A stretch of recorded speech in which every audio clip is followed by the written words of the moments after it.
Bienvenue dans le podcast des Ones, celles et ceux qui osent nourrir leur exception. Je suis Afida Benour, Business and Life Nomad Coach et fondatrice du mouvement One. J'ai créé ce podcast pour les chefs d'entreprise en crise d'identité que j'accompagne, pour les aider notamment à ne plus jamais se dénigrer, s'oublier ou perdre confiance et énergie, pour créer un changement concret et un impact durable dans votre vie personnelle, relationnelle et professionnelle. Rejoignez vous aussi le mouvement One. Ce podcast met à l'honneur ces femmes pour vous inspirer, pour impacter le monde, un acte d'amour à la fois, à commencer par un acte d'amour vers soi. Bonjour les Ones, celles et ceux qui osent nourrir leur exception. Aujourd'hui, je suis ravie d'accueillir Katia Delamotte. Katia, bonjour. Bonjour Afida, merci beaucoup. Alors Katia, en fait, c'est une sales queen. C'est l'actrice incontournable sur la scène de l'accompagnement entrepreneurial au féminin. Elle s'est donnée pour mission d'accompagner ces femmes entrepreneurs à mieux structurer leur business et surtout à mieux vendre leurs services. Forte d'une expérience de plus de 20 ans à la tête des services commerciaux et négociations de groupes internationaux, Katia a toujours incarné le leadership au féminin. Son parcours professionnel à l'international, du Maroc à la France en passant par l'Espagne et l'Allemagne, lui confère une vision multiculturelle indispensable à la compréhension des enjeux de demain. Katia, comme à mon habitude, je vais commencer par un portrait vérité qui va nous permettre de briser la glace, de mieux te connaître. Et ensuite, tu vas nous raconter un peu ton parcours et la fondation de MNP Success. Top. Alors, si tu étais une couleur? Noir. Katia, si tu avais à nous dire un animal favori, lequel serait-ce? Sans aucun souci, le cheval. Ton pays ou Le Maroc, le Maroc. J'ai pas eu le temps de finir. Le Maroc. Est-ce qu'en ce moment, tu as un livre de chevet ou alors un livre coup de cœur que tu ne peux pas t'empêcher de partager à ton entourage? Eh ben écoute, oui, j'ai lu un livre il y a même pas que j'ai fini il y a même pas quelques jours de ça, qui s'appelle L'âme délivrée. J'ai pas l'auteur en tête, mais qui est un voyage intérieur très très profond sur le fait de libérer ses émotions, qu'elles soient négatives ou positives, et finalement ne jamais être chargé d'éléments négatifs pour prendre la vie telle qu'elle est, à savoir un voyage continuel. Et il m'a beaucoup marqué ce livre. Michael Singer, c'est ça? Oui, c'est ça, L'âme délivrée, oui. Excellent. Ok. Bon, à part le tien, tu aurais pu nous dire le tien, mais je ne vais pas spoiler l'interview. On vous en parle tout à la fin. Restez connectés. Vous verrez, on a une annonce à vous faire. Exactement. Si tu étais, on va dire, si tu avais un ou une rôle modèle à nous citer, est-ce qu'il y a quelqu'un comme ça dans ton entourage que tu cites ou à qui tu te réfères fréquemment? Évidemment, je suis très admirative de Madame Obama. Mais parce que je connais bien, je me suis vraiment intéressée de comment tout ça s'est fait et à quel point elle a été derrière son mari pour finalement en faire un président des États-Unis, parce que je pense que sans elle, il ne serait pas arrivé là où il est arrivé, d'où l'importance des femmes. Et je pense que c'est vraiment une personne qui n'a rien lâché et qui finalement a réussi à arriver au sommet en gardant ses valeurs. En tout cas, c'est comme ça que moi, je l'aperçois. Allez, pour terminer ce portrait vérité, on va s'amuser un petit peu. Ton plat favori? Je suis une fan de tout ce qui est tagine sucrée. On reste au Maroc, vous l'avez deviné, sentez ces odeurs d'épices. Exactement, le ras el hanout, tout ce qui est, tout ce qui met en éveil les sens en fait.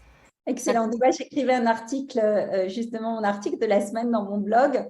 Les épices, tout particulièrement, pour la petite parenthèse culinaire, boostent les endorphines. Tu sais, Oui. les hormones qui nous sont nécessaires au mieux-être, au bien-être, au bonheur. Donc, Mais tellement. et une vie épicée. Alors, Exactement. Katia, je vais t'inviter à nous parler un peu de ton parcours de femme entrepreneur. Selon toi, la liberté de la femme passe vraiment avant tout par la liberté financière. Et Oui. donc, tu nous exposes souvent dans ton parcours, et tu vas nous le révéler à travers de ton histoire, qu'en travaillant justement sur toutes ces croyances limitantes sur l'argent, sur la vente, sur le service, ça permet aux femmes d'ouvrir le champ des possibles, n'est-ce pas? Exactement. Et en fait, mon parcours entrepreneurial, il est né d'un constat de salarié, en fait, puisque ayant été directrice commerciale et ayant fait partie des comités de direction, je me suis sentie bien seule en tant que femme à ces postes-là. Et j'ai pu constater, et ça je vais bousculer un peu des idées reçues, que ce n'est pas uniquement parce que on est dur avec les femmes ou qu'il y a une différence de traitement avec les femmes, mais c'est que j'ai remarqué que les femmes ne s'autorisent que très peu d'aller bousculer l'ordre hiérarchique et l'ordre salarial. Et donc voilà, donc moi je n'ai jamais eu de soucis de hiérarchie et je n'ai jamais eu de soucis d'écart de salaire. Et ça ne vient absolument pas parce que j'étais meilleure qu'une autre. En tout cas, je ne crois pas que cela vienne de ça. Mais par contre, une chose est sûre, c'est que j'ai toujours osé et que je me suis jamais, on va dire, laissé faire.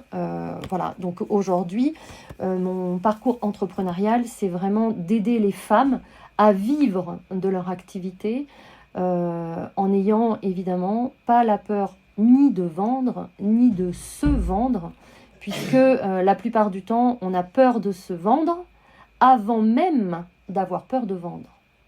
Absolument. Et là, c'est l'experte qui parle, hein. Donc, c'est ce qu'il y a, cette prise de conscience, enfin, ce constat au travers du parcours et de la place que tu as su te faire dans ces grands groupes, qui a fait qu'à un moment, tu as voulu aussi créer ta propre structure et que tu t'es orientée sur cette expertise de la vente, justement. Exactement. Alors évidemment, mais là c'est bien trop court pour en parler. J'ai eu quelques problèmes de santé qui m'a fait ralentir le rythme. Mais oui, je me suis vraiment dit, c'est tellement dommage de priver finalement le monde des affaires de tant de qualités féminines. Et je voulais impérativement que les femmes s'autorisent à être dirigeantes, s'autorise à être libre financièrement, parce qu'on a tous une idée en tête de femmes qui, à un moment donné, auraient voulu faire des choix personnels qu'elle n'a pas pu faire parce qu'elle n'était pas libre financièrement. Et pour moi, la liberté financière est vraiment une des premières libertés avant d'être libre d'une manière globale. Parce que on a beau dire, mais l'argent, s'il ne permet pas d'acheter le bonheur, en tout cas, il permet sincèrement d'augmenter la liberté. Donc voilà. L'argent, on peut dire en sorte que c'est aussi le reflet. Moi, dans les accompagnements que je fais avec les femmes dirigeantes, souvent, ce qu'elles gagnent est proportionnel à la relation qu'elles ont vis-à-vis de la valeur qu'elles se portent à elles-mêmes, quoi. Exactement. Je pense que toi, tu es experte dans ce domaine de pouvoir aller mettre le doigt là où ça bloque, justement, pour débloquer ces situations. C'est exactement ça, parce que c'est assez régulier quand les gens viennent vers moi, les femmes, en me disant je n'aime pas la vente, voire je déteste la vente, parce que derrière la vente, il y a tellement d'émotionnel que parfois il y a vraiment des mots très forts, comme détester. Je me rends compte que souvent, ce n'est pas le problème, n'est pas la vente en fait. Le problème est effectivement l'image qu'elle porte à elle-même, la valeur qu'elle s'octroie. Et parfois même, ça peut être aussi une offre de service qui n'est pas suffisamment claire.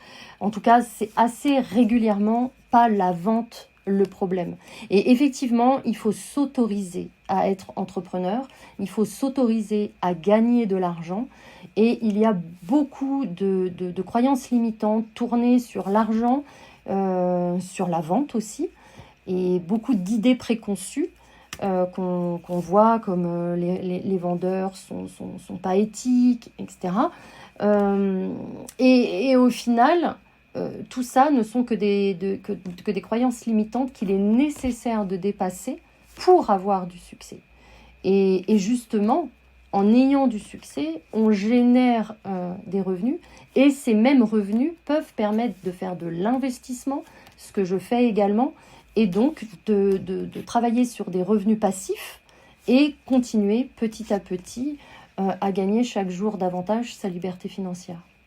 C'est top. Et est-ce que derrière ce processus, parce que finalement, c'est comme une forme d'éducation où tu montres un nouveau chemin à des personnes qui n'ont même pas pensé et qui butent effectivement sur ces excuses ou ces croyances qui sont bien ancrées. Est-ce que c'est comme ça que tu définis la vente consciente, la vente en conscience? Est-ce que tu peux nous en dire un peu plus là-dessus?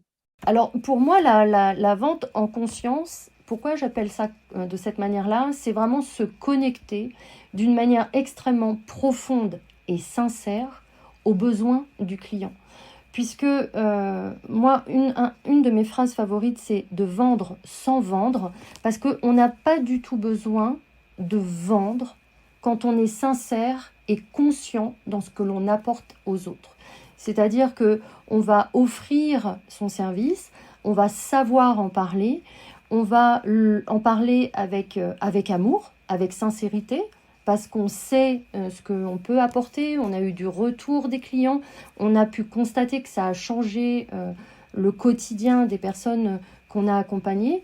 Et du coup, on a cette conscience de ce qu'on offre, cette conscience du besoin, cette conscience de la transformation. Et du coup, quelque part, la vente, elle se fait naturellement. Et la personne, à la fin, quand ça se passe vraiment en conscience, elle demande, d'accord, comment ça se passe, quand est-ce que je paye, combien ça coûte. Mais il n'y a pas cette notion d'argumenter, de surargumenter pour aller vendre quelque chose dont potentiellement le prospect n'a pas besoin. Super. Est-ce que tu as une anecdote ou une phrase récurrente qui revient justement chez les personnes qui disent « je déteste vendre » ou voilà. Est-ce que tu aurais un exemple concret à nous expliquer peut-être ou pas? On n'a pas préparé. Alors, il y en a vraiment beaucoup des exemples comme ça, mais un des exemples le plus qui me revient régulièrement, c'est quand on accompagne les personnes qui sont dans le bien-être, il y a une espèce de dichotomie pour eux entre apporter du bien-être, aller soulager la personne dans sa vie de tous les jours, je pense vraiment au coaching qui sont les accompagnants du bien-être. Et pour eux, ça ne va pas avec le fait de se faire payer pour ça. Et la problématique, c'est que quand on est entrepreneur, et j'ai envie de dire, quelle que soit l'activité que l'on a, le développement d'autres entreprises, il passe par le chiffre d'affaires et donc fatalement par le fait de faire de l'argent. Et les personnes sont mal à l'aise avec le fait de « je veux aider l'autre » et en même temps, ça ne va pas avec la notion de lui demander de l'argent et donc quelque part, je ne suis pas complètement dans l'aide. Et je viens souvent à donner ces exemples-là que un médecin, une personne qui va vous sauver la vie dans un hôpital, il est rémunéré pour le faire. Oui, parce que ça n'a pas de prix. Exactement. Donc c'est vraiment quelque chose qui revient régulièrement ou autre chose qui revient régulièrement et qui est encore plus difficile à faire dépasser, c'est des personnes qui ont autour d'eux des gens qui ont des petits salaires, qui elles-mêmes ont toujours eu des petits salaires et donc du coup quand on leur parle d'offres à 4 000, 5 000, 7 000, qu'elles peuvent vendre des offres à ces tarifs-là sur la durée, ça vient tellement disrupter leur schéma mental que non, c'est pas possible, ce n'est pas possible. Et combien de fois je dis à ces gens-là, mais tu peux pas travailler sur des offres high ticket, enfin, même si ce terme-là me plaît pas trop maintenant vu ce qu'on en a fait, mais en tout cas sur des offres qui dépassent les 5-6 000 euros, si toi-même tu n'es pas capable d'acheter ce type d'offre. Donc, il y a vraiment cette cohérence nécessaire dans la compréhension de l'argent. C'est très juste ce que tu dis et ça résonne parce que moi, j'entends souvent et mon constat, c'est de dire la question n'est pas placée au bon endroit.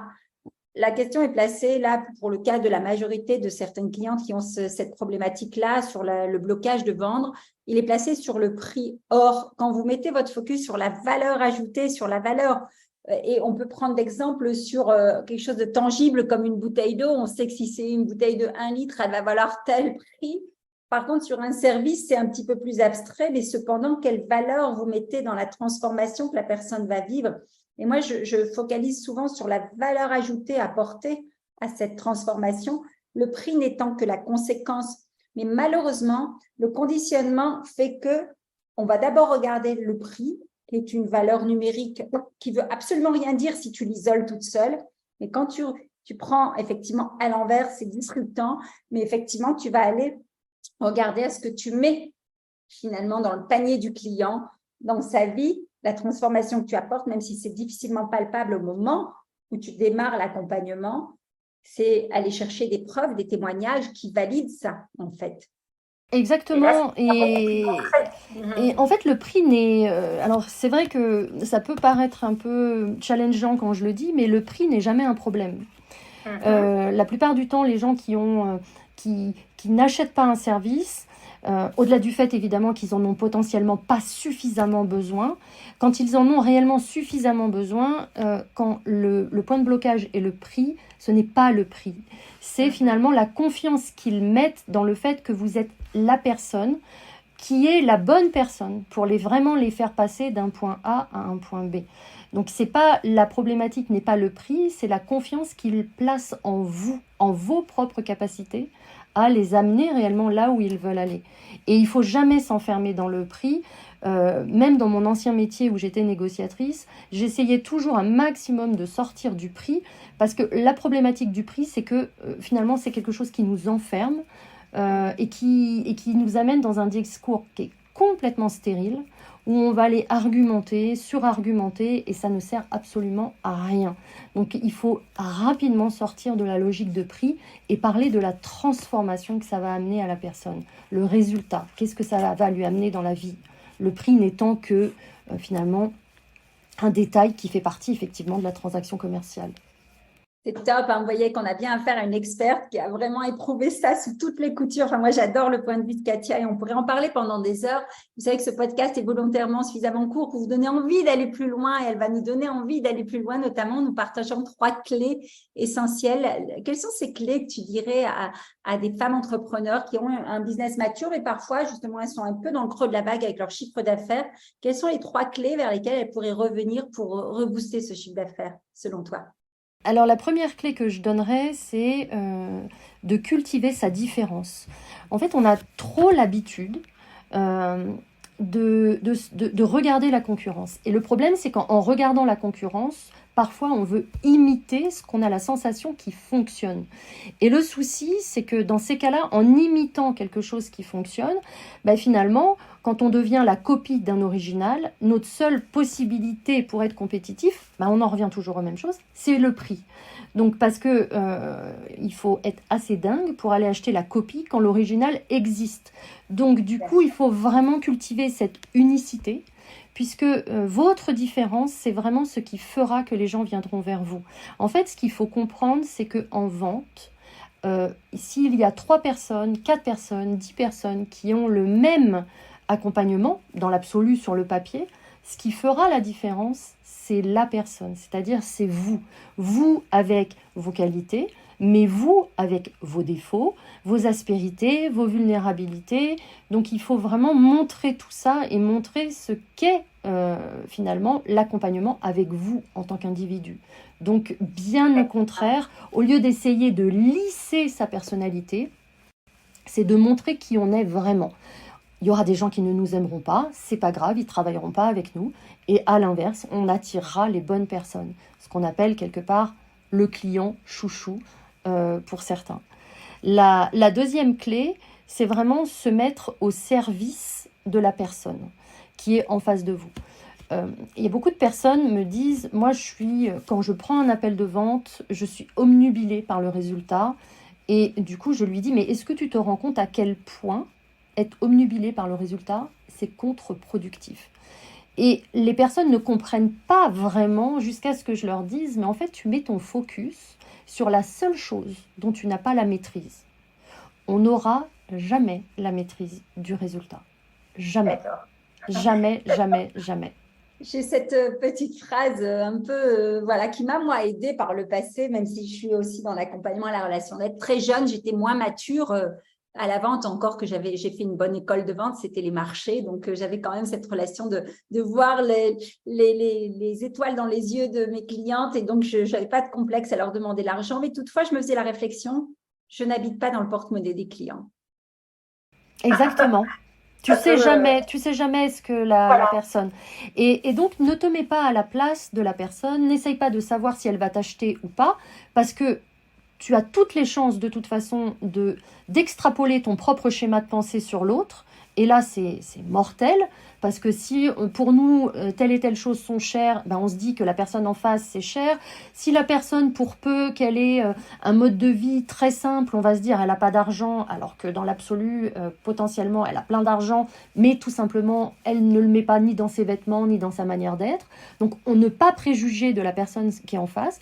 Donc, la seule chose qu'il faut maîtriser, c'est le chemin.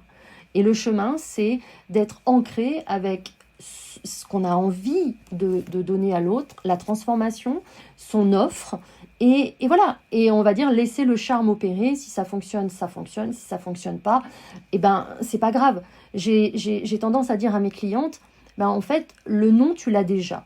Donc ce que tu peux aller chercher, c'est le oui. Et dans tous les cas, ben, le commerce, c'est le commerce, c'est-à-dire que il y a des gens qui n'adhéreront pas à votre programme, il y a des gens qui n'achèteront pas votre programme, et c'est juste normal. Quand vous rentrez dans une boutique, vous n'achetez pas toutes les paires de chaussures, et potentiellement vous repartez avec rien. Et ça ne veut pas dire que toute la boutique est pourrie. Ça veut juste dire que vous n'avez pas trouvé ce que vous cherchiez, et c'est pas grave, d'autres trouveront dans la même boutique. Donc vraiment, de se mettre au service et de laisser de côté notre volonté tellement forte parfois de vouloir vendre. Parce que c'est complètement contre-productif en fait. Top, top, top. Une troisième astuce ou un troisième tips très professionnel comme tu sais faire, ce serait quoi selon toi? Alors, un des tips les plus importants et sur lequel on parle peu en vente, en tout cas sur les réseaux, c'est l'art oratoire. Ce que j'entends par l'art oratoire, c'est pas savoir vendre sur scène ou quoi que ce soit, ça aussi c'est quelque chose qui s'apprend, mais c'est vraiment rentrer dans le creux de la communication. C'est quoi la communication? C'est se mettre en symbiose avec son client, être en synchronicité. On parle de la synchronicité, ça veut dire que si vous êtes face à quelqu'un de calme et que vous êtes quelqu'un qui est complètement surexcité et qui avait tendance à parler vite, fort, il y a fort à parier que la vente ne se fasse pas. Donc ça veut dire qu'il faut que si la personne en face de vous, elle a plus un besoin de calme, que les choses se disent lentement, il faut pouvoir se mettre en miroir avec la personne qui est en face de vous. À l'inverse, si vous avez une personne qui est surexcitée, vous allez complètement la saouler. Si vous êtes lent, que vous parlez tout bas, donc toute cette communication, cette synchronicité, cet effet miroir est très important. Et on peut aller bien plus loin sur l'art de la communication, sur l'art du questionnement, parce que le questionnement est très très important en vente. On ne pose pas les questions dans le désordre. On maîtrise cette communication puisque chaque question a un but précis pour avancer dans la vente, non seulement pour aller découvrir le besoin client, mais bien évidemment aussi pour parfois mettre le client face à ses propres, on va dire, absurdités, parce qu'il y a des clients qui, dans un entretien de vente, disent tout et leur contraire. Et le fait de répéter parfois ce que dit un client, il se dit « Ah bon, j'ai dit ça ?» Eh bien oui, tu as dit ça, enfin vous avez dit ça, et la personne dit « Oui, non, en fait, c'est pas du tout ce que je voulais dire. » Et donc, du coup, laisser cette communication s'installer et cette réelle communication. Dans un entretien de vente, a priori, pour que ça fonctionne, il faut qu'au minimum 60% du temps soit dédié au client, pas à vous. Voilà, vous ne pourrez jamais vendre quelque chose si vous ne connaissez pas le besoin intrinsèque du client, parce que la dernière clé que je donnerai, c'est plus vous laissez le client parler, et plus il vous donne des pépites sur lesquelles vous allez pouvoir vous appuyer pour continuer votre entretien de vente. Si vous ne le laissez pas parler, vous laissez de côté des éléments qui sont très, très importants pour vendre. C'est contre-intuitif, mais c'est tellement primordial. Waouh, merci Katia. On pourrait passer du temps encore ensemble à partager ces pépites, mais sachez qu'il y a une actualité qui est brûlante, justement, notamment la sortie de ton livre Deviens une femme influente au dernier trimestre 2023.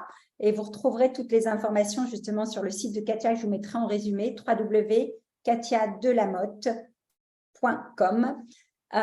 Sachez que, est-ce que tu veux nous en parler, tiens, de cette actualité rapidement, Katia, parce que je sais que ça te tient à cœur, tu es sur la dernière ligne droite, là.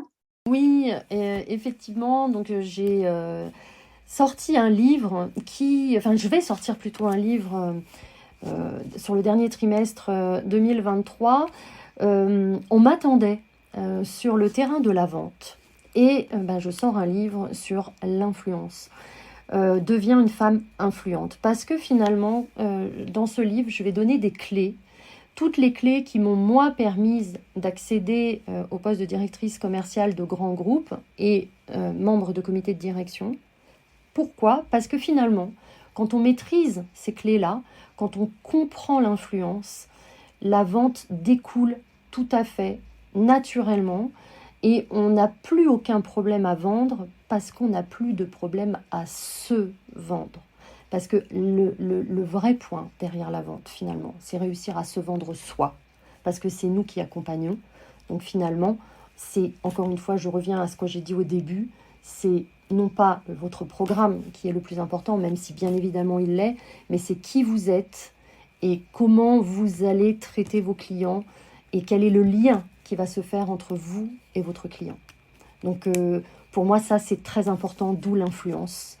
Et ça va de pair avec le fait que je veux que les femmes osent, s'imposent avec élégance et finalement s'autorisent avec un grand A à être ce qu'elles veulent.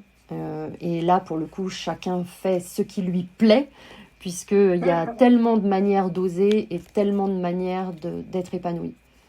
Alors, je vais juste faire un petit rectificatif. Je me suis trompée sur l'adresse du site internet. C'est www.katiadelamotte.mnp.com, mais on vous le mettra dans les commentaires parce que MNP Success, c'est le nom de ta boîte aussi que tu as fondée en 2022. C'est bien ça? Exactement. Et MNP, pourquoi? Parce que M comme mindset, on fait que de parler du mindset sur les réseaux. Alors, beaucoup pensent que c'est marketing, mais en fait, sans votre mindset, donc sans votre état d'esprit, vous n'arriverez pas à franchir tous les éléments challengeants qui jalonnent la vie de l'entrepreneuriat. Donc, M pour mindset, N pour négociation, vente, closing, et P comme la performance, puisque quand vous avez les deux premières lettres, vous devenez quelqu'un de performant. Voilà. Sur ces belles paroles, je sais qu'on retrouvera Katia. Vous pouvez retrouver Katia sur Instagram. C'est quelqu'un qui est très réactive, très dans la communication, puisqu'elle est congruente avec ce qu'elle nous propose aujourd'hui. Donc, n'hésitez pas à lui poser vos questions, à vous entretenir avec elle. Si vous voulez avoir des astuces ou si vous avez un point bloquant sur la vente, elle se réjouira de vous aider. J'adore cet échange parce qu'on est vraiment en phase, Katia, sur ce fait d'oser nourrir votre exception, puisque on invite, moi j'invite dans le mouvement One justement à aider les femmes à oser nourrir leur exception, à être elles-mêmes, à oser s'affranchir, à oser construire cette liberté financière. Et un grand merci à toi pour toutes ces pépites que tu nous as partagées. Généreusement, je sais que ton temps est précieux et ça me réchauffe le cœur.